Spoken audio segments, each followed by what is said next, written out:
Hello friends, मैं Mohammad Saidulla, assistant professor Valmiki B Ed college Vaishali, B Ed द्वितीय वर्ष course 10 creating an inclusive education का टॉपिक यूनिट 2 का टॉपिक है अनुसंधान, रिसर्च। अनुसंधान का अर्थ एवं परिभाषा किसके परिप्रेक्ष्य में पढ़ना है हम लोगों ने? SWDN के परिप्रेक्ष्य में, यानी कि स्टूडेंट विद डिफरेंट नीड्स के बच्चों के लिए, विभिन्न आवश्यकता वाले बच्चों के संदर्भ में अनुसंधान क्या है उसके बारे में हम लोग को पढ़ना है। इसमें हम लोग पढ़ेंगे ना अनुसंधान का अर्थ एवं परिभाषा में। अनुसंधान शब्द एक प्रक्रिया है जिसमें शोध तथा गवेषणा की उपक्रियाएं भी शामिल है, जिसमें अनेक प्रकार के तथ्यों का एकत्रीकरण तथा उनके विश्लेषण के आधार पर किसी समस्या का विश्वसनीय समाधान ज्ञात किया जाता है। अनुसंधान शब्द में प्रकृति के अनुसार पूछताछ, जांच, गहन निरीक्षण, व्यापक परीक्षण, योजनाबद्ध अध्ययन, स्वोद्देश्य एवं तत्परता युक्त समान निर्धारण आदि प्रक्रियाएं महत्वपूर्ण हैं। अर्थात अनुसंधान एक व्यवस्थित तथा सुनियोजित प्रक्रिया है जिसके द्वारा मानवीय ज्ञान में वृद्धि की जाती है। शोध कार्यों में मानवीय तनावों को भी कम किया जाता है। वैज्ञानिक समस्याओं के समाधान की यह एक प्रभावशाली विधि है, क्योंकि अनुसंधान में किसी समस्या का वैज्ञानिक अन्वेषण सम्मिलित है।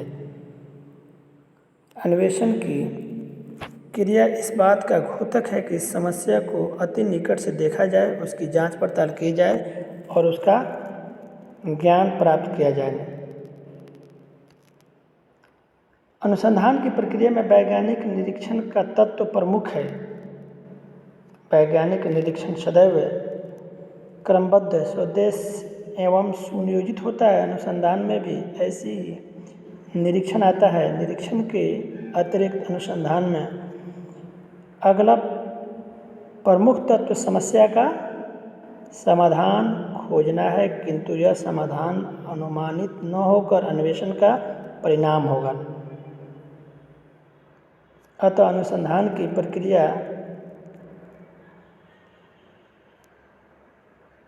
एक तार्किक प्रक्रिया है जिसमें विशिष्टता और गहनता भी है, किंतु यह तार्किक प्रक्रिया केवल शाब्दिक तर्कों पर आधारित न होकर प्रदत्तों की ठोस भूमि पर आधारित है। अनुसंधान में नवीन तथ्यों की खोज की जाती है तथा नवीन सत्यों का प्रतिपादन किया जाता है। शोध कार्यों द्वारा प्रत्ययों तथा तथ्यों का नवीन अर्थापन, न्यू इंटरप्रिटेशन किया जाता है। ऐसी परिस्थिति की जानकारी की जाती है जिसमें विशिष्ट तथ्य विकसित होते हैं। वास्तव में अनुसंधान का उद्गम एक ऐसे शब्द से हुआ है जिसका अर्थ सब दिशाओं से जाना अथवा खोज करना होता है। The word research has its origin in a term which means to go around और टू एक्सप्लोर। समाज तथा राष्ट्र की समस्याओं का समाधान करने के लिए शोध कार्यों की अत्यधिक आवश्यकता है। वास्तव में शोध कार्य के परिणामों को जानकर ही समाज तथा राष्ट्र की प्रगति करना संभव है।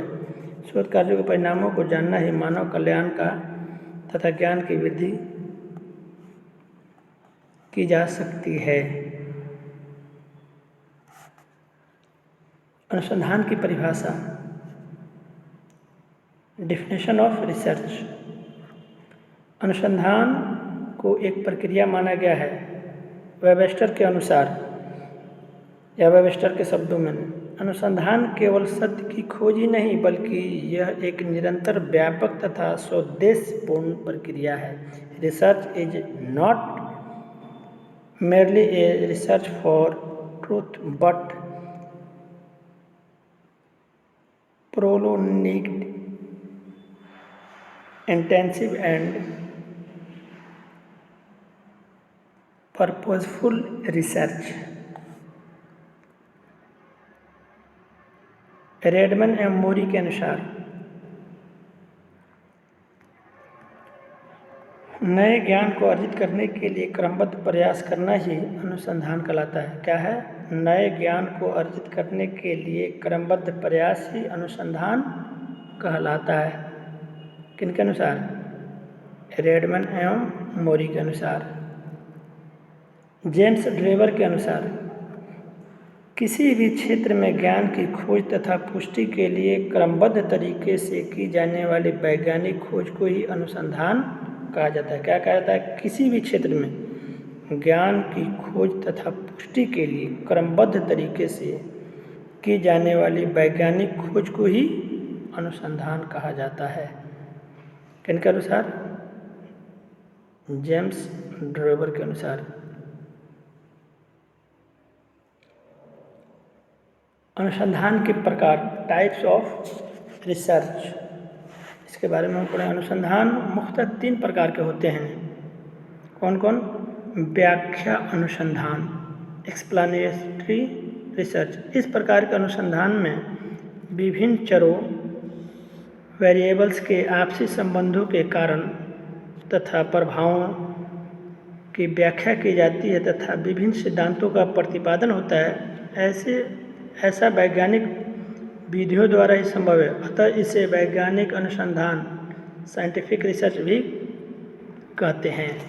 नंबर 2, वर्णनात्मक अनुसंधान, डिस्क्रिप्टिव रिसर्च। इस प्रकार के अनुसंधान में तथ्यों की खोज करके उनका वर्णन भी किया जाता है। इस अनुसंधान को ऐतिहासिक अनुसंधान, हिस्टोरिकल रिसर्च भी कहा जाता है। व्याख्या अनुसंधान और वर्णनात्मक अनुसंधान को मौलिक अनुसंधान, बेसिक रिसर्च भी कहा जाता है। नंबर 3, प्रयोगात्मक अनुसंधान। इस प्रकार के अनुसंधान में कार्यप्रणाली, वर्किंग सिस्टम में सुधार तथा विकास के प्रयोग किए जाते हैं। इस उद्देश्य की पूर्ति के लिए नए नए ज्ञान का प्रयोग किया जाता है। इस प्रकार के अनुसंधान में किसी किस्म के सिद्धांत का प्रतिपादन भी नहीं किया जाता और न ही तथ्यों की खोज की जाती है, केवल समस्याओं का हल खोजा जाता है। इस प्रकार के अनुसंधान को एक्शन रिसर्च यानी कि क्रियात्मक अनुसंधान कहा जाता है।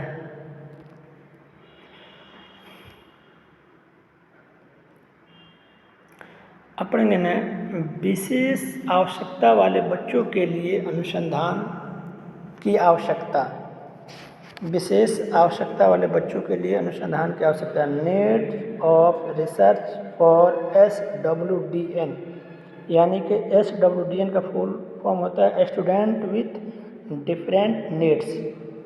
विशेष आवश्यकता वाले बच्चों के लिए अनुसंधान की आवश्यकता।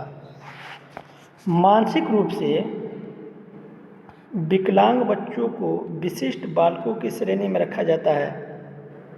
विशिष्ट बालक उन बालकों को कहा जाता है जो अपनी योग्यता, क्षमताओं, व्यवहार तथा व्यक्तित्व संबंधी विशेषताओं की दृष्टि से सामान्य बालकों से बहुत अधिक भिन्न होते हैं। ये बालक अपनी कक्षा या समूह विशेष के अन्य बालकों की तुलना में अपनी कुछ निजी विशेषताओं से विशिष्टता रखते हैं, जिसके कारण उस समूह विशेष में या तो उनकी गिनती अति उच्च कोटि के बालकों में होती है और या फिर उन्हें निम्न कोटि में रखा जाता है। इस प्रकार से यह बच्चे अपनी आयु तथा समूह के अन्य समान बच्चों से शारीरिक, मानसिक, सामाजिक और संवेगात्मक विकास की दृष्टि से इतने पिछड़े हुए अथवा आगे निकले हुए होते हैं कि उन्हें जीवन में पग पग पर बाधाएं तथा समायोजन संबंधी समस्याओं का उपयोग करने तथा ठीक ढंग से अपने आप को समायोजित करने के लिए विशेष ध्यान और दीक्षा की आवश्यकता होती है। इस प्रकार के बच्चों के सामने कई प्रकार की समस्याएं उत्पन्न होती है, जिसका पता अनुसंधान के द्वारा ही लगाया जाता है। इस शोध के अभिकल्प में सबसे महत्वपूर्ण है विशेष बच्चे एवं उनकी समस्या। इन सभी समस्याओं के कारण बालक समाज में हमेशा उपेक्षित रहते हैं। समाज द्वारा इन बालकों को स्वीकारा नहीं जाता। ऐसा माना जाता है कि इन मानसिक मंद व्यक्तियों के समस्यात्मक व्यवहार सामान्य व्यक्तियों से 4 से 5 गुना ज़्यादा पाया जाता है। व्यवहारिक दृष्टि से इस प्रकार की समस्याएं या तो परिज्ञानशीलता और संप्रेषण कौशल की कमी, समस्या समाधान की अक्षमता या फिर वातावरण में लोगों द्वारा गलत व्यवहार या बर्ताव के कारण उत्पन्न होती है।